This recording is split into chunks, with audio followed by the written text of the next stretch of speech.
มาทุกคนมาเฮ็ดส้มกระดูกขาหมูกินนำกันหลายคนหลายสูตรเนาะสูตรข่อยแม่นสูตรตามใจแม่ครัวปรุงรสตามใจมักว่าซั่นซะก่อนหมดเอาข้าวเหนียวไปล้างน้ำข้าวเหนียวนี่ก็ก้าวโหลดพี่น้องว่าพวกเจ้าสิเฮ็ดน้อยเฮ็ดหลายส่ำใดกับกระดูกคางข่อยเอากระดูกคางหมูนี่ข่อยปาดเป็นสีแล้วข่อยก็ไปแช่น้ำเกลือ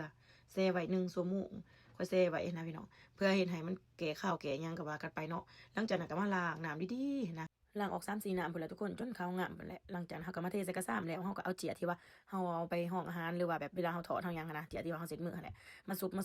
ออกหั้นนะซุบเสร็จออกดีๆให้ขาวให้งามว่าซั่นซะบ่ให้มีน้ำติดอยู่ในกระดูกเวลาเฮาไปคั่นส้มมันจึงบ่เมือกแล้วก็มาเอากระเทียมมาตำกระเทียมใส่10 ใบก็งี้พุ่นแหละตำกระเทียมแล้วก็มาปรุงเลยทุกคนนี่เด้กระเทียมตำแล้วก็ใส่เกลือลงไปแล้วก็ใส่แป้งนัวใส่น้ำตาลประมาณครึ่งบวงพี่น้องแล้วก็ผงรสดีแล้วก็ข้าวเหนียวที่ว่าไปล้างน้ำแล้วก็ปั่นออกหั้นนะพวกเจ้าอยากปรุงรสชาติแบบใดก็ปรุงรสพี่น้องแล้วก็ค่อยบ่ฮู้ว่าสิบอกพวกเจ้าว่าใส่เท่าใดเพราะว่าบางคนก็บ่มักใส่น้ำตาลบางคนก็ว่าใส่น้ำตาลจังซี่นะแต่ว่าสำหรับข้อยใส่น้ำตาลตัดน้อยนึงเนาะรสชาติมันนะเท่านั้นแหละเครื่องผสมที่ข้อยปรุงลงไปแล้วก็คั่นในบัดคั่นเพราะว่าให้มันเข้าเนื้อเข้าหนังหั้นนะทุกคนเพราะว่าคือกันกับเฮาคั่นสมสีนั่นแหละก็สิว่าเฮ็ดสมหลายช่วงนี้เพราะว่ามันเป็นอาการร้อนหั้นนะทุกคนก็เลยแบบเป็นไว้หั้นนะหลังจากแล้วข้อยก็มาใส่ขวดแก้วนี่เด้ทุกคนใส่ขวดแก้วแล้วก็ปิดฝาไว้หั้นนะ